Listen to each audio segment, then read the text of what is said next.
Seja bem-vindo, seja bem-vinda, meu irmão, minha irmã em Cristo, graça e paz.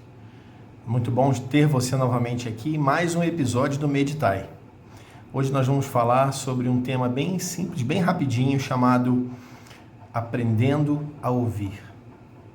A Escritura diz assim, no livro de Isaías, do profeta Isaías, no capítulo 30, no verso 21.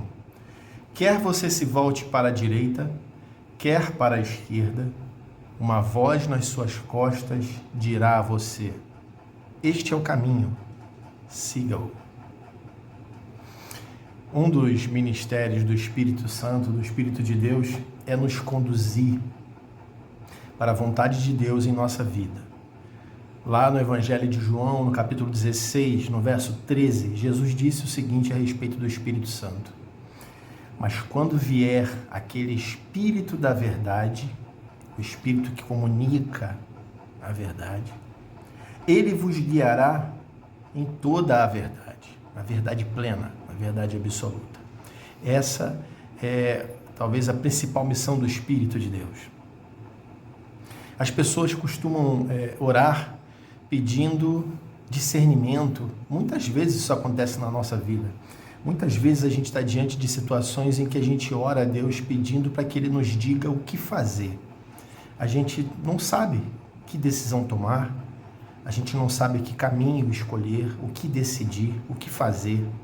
E estamos muitas vezes diante de circunstâncias, de situações emocionais que exigem de nós atitude e a gente não sabe o que fazer.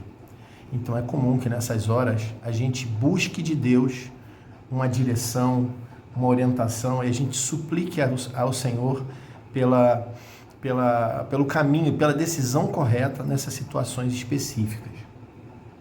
E a gente faz isso com fé, suplicando, pedindo direção, pedindo discernimento.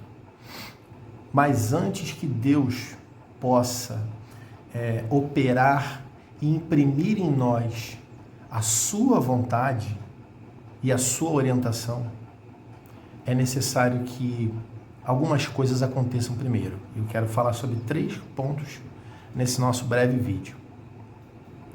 A primeira coisa é que Deus exige que nós confiemos nele inteiramente. E isso aí já é um desafio por si só, porque nem sempre a nossa mente, o nosso coração, eles vão estar numa sintonia perfeita com a fé. Por quê? Porque nós somos seres emocionais. Quando a gente está diante de algumas circunstâncias, uma enfermidade na família, desemprego, falta de recursos e outras questões, a gente dificilmente vai escapar da ansiedade. Talvez a gente sinta medo, sinta insegurança. Então, nosso coração, muitas das vezes, ele é levado por esses sentimentos que afetam diretamente a nossa fé. Influenciam muito a nossa fé. Muitas pessoas, elas simplesmente não suportam aquele momento, aquela fase de angústia, de tribulação, e muitas esmorecem, perdem as forças ali. Então, o primeiro detalhe importante é que Deus exige que nós confiemos nele inteiramente, integralmente. A confiança em Deus, o escritor de Hebreus já diz que sem fé é impossível agradar ao Senhor. Então essa é uma condição que ela não pode faltar. Então o que a gente deve fazer quando a gente estiver vivendo na ansiedade, no medo, na insegurança, diante de um desafio em que a gente precisa ter fé, mas não consegue tirar ela de dentro de lugar nenhum? Quem está vivendo drama, quem está vivendo uma ansiedade, uma dor, sabe do que eu estou falando. Não é? É mais do que um conceito. Quem vive uma situação difícil sabe melhor do que ninguém como é muitas vezes desafiador a gente conseguir serenidade na fé para poder passar pelo momento da dificuldade. Mas então o que a gente faz? A gente deve buscar, e essa que é a única solução, a gente deve buscar ajuda no próprio Deus. Como fez aquele pai do jovem lunático, quando Jesus desce do Monte da Transfiguração e ele traz o seu filho para Jesus, e ele está ali tomado por um espírito obsessor que joga ele no fogo, joga ele na água, ele espuma, e aquele homem já havia levado inclusive para os discípulos de Jesus, e eles não haviam conseguido fazer nada. Então o Senhor desafia o pai, né, questionando se ele tinha fé suficiente para que o Senhor curasse, e ele fala: Senhor, me ajuda na minha pouca fé, ou em algumas tradições, me ajuda na minha incredulidade. Então, ele colocou o coração dele diante de Deus. E o Senhor ouviu essa oração, ouviu esse clamor, essa solicitação, esse pedido, essa verdade que o próprio Cristo já sabia, porque quando Jesus perguntou, Jesus já sabia o que estava no coração daquele homem. E o Senhor então atendeu, curou o filho dele e ao mesmo tempo injetou a fé que faltava no coração daquele homem. Então a primeira solução, quando a gente se sentir turbado e sem conseguir canalizar os nossos pensamentos em Deus e a nossa fé, é orar e pedir a Deus ajuda, porque Ele com certeza vai nos ajudar. O segundo ponto é nunca murmurar. Nunca murmurar. 5 pecados fizeram com que Israel deixasse de entrar na terra do Egito.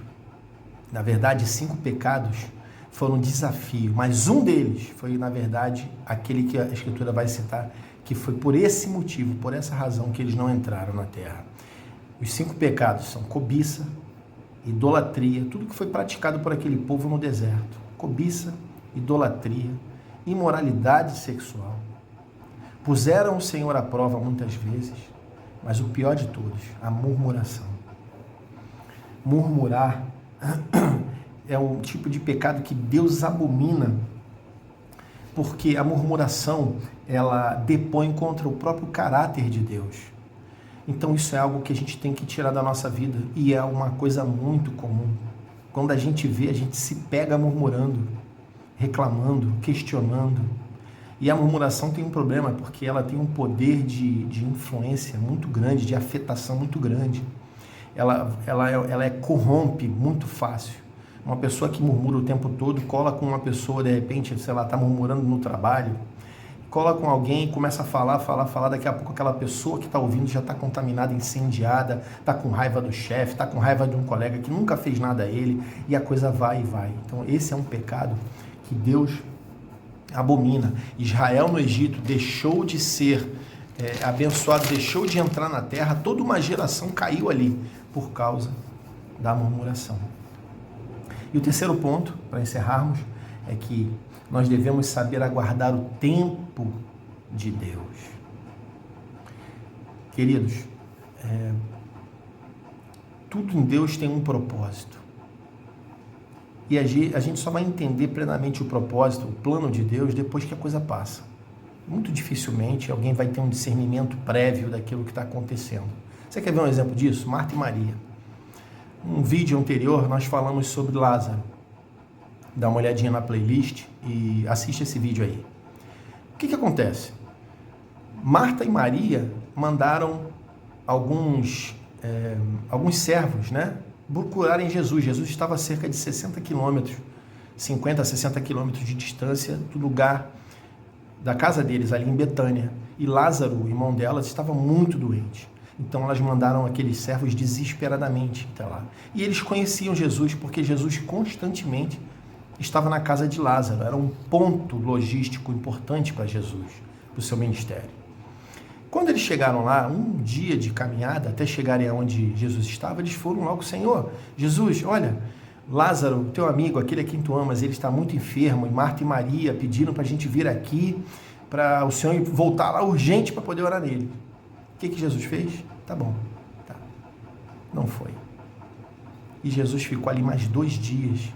E aqueles servos voltaram, imagina só, Eles voltaram e Maria e Marta na ansiedade, cadê Jesus? Cadê Jesus? Não, ele não vai vir agora não. Ué, mas vocês falaram que é Lázaro, um amigo dele, que ele tanto ama, que está enfermo? Sim, a gente falou, mas ele não vai vir não. E aí? Só que o que acontece? Em outro lugar, Jesus então está falando lá do lado onde ele está falando com os discípulos assim, Lázaro, nosso amigo, dorme, mas eu vou despertá-lo do sono. Aquele diálogo que a gente já conhece, né? E os discípulos, Senhor, mas se dorme, tá tudo bem e tal. Aí Jesus fala, não, Lázaro morreu. Mas eis que, né, fala, isso é para a glória de Deus, eu vou despertá-lo. Né? Só que tudo isso que Jesus fala, essa palavra de esperança, não chegou no ouvido de Marta e de Maria. Então, esses 4 dias, elas viveram o sofrimento de Lázaro. Elas viveram a enfermidade consumindo Lázaro, definhando Lázaro, até que ele morre. Elas sentiram a dor do luto, a perda de Lázaro. Elas passaram pelo velório de Lázaro, pelo sepultamento de Lázaro. Quando Jesus chega, Lázaro já está sepultado na rocha, já está fedendo. 4 dias já se passaram. A própria irmã de Jesus fala, Senhor, não abra essa pedra não, porque ele está fedendo. Em 4 dias. Olha só, uma outra coisa. Ambas as irmãs, tanto primeiro Maria e depois Marta, quando Jesus aparece, Maria é a primeira, ela sai desesperada e vai logo até Jesus e fala, Senhor, se tu estivesses aqui, tu não vieste, né? Não quis vir, mas se tu estivesses aqui, meu irmão não teria morrido. A mesma expressão é falada depois por Marta, para você ver como que isso ficou no coração delas. Como ficou quase como que uma mágoa, porque Jesus não atendeu no momento em que elas esperavam. Mas nós devemos saber aguardar o tempo de Deus para entendermos os seus propósitos. Jesus sabia a razão disso. Nós até falamos isso num vídeo, não vamos abordar novamente. O Senhor fez um milagre, operou, transformou, curou, restaurou, ressuscitou Lázaro e fez daquilo dali uma porta de entrada para Jerusalém. Isso tudo está explicado no vídeo anterior, você pode procurar aí na playlist. Então, saber aguardar o tempo é uma outra coisa difícil, mas é um exercício. Então, queridos, discernir a voz de Deus, ela vai exigir de nós alguma prática, né? E provavelmente a gente vai cometer alguns erros nesse caminho, mas a gente não deve ter medo de dar passos de fé. Foi assim que Pedro andou sobre as águas. Um único homem, além de Cristo, que eu saiba, que andou sobre as águas. Não é verdade? Então esteja sempre pronto para ouvir a voz do Senhor, aprenda com ela e seja guiado por ela.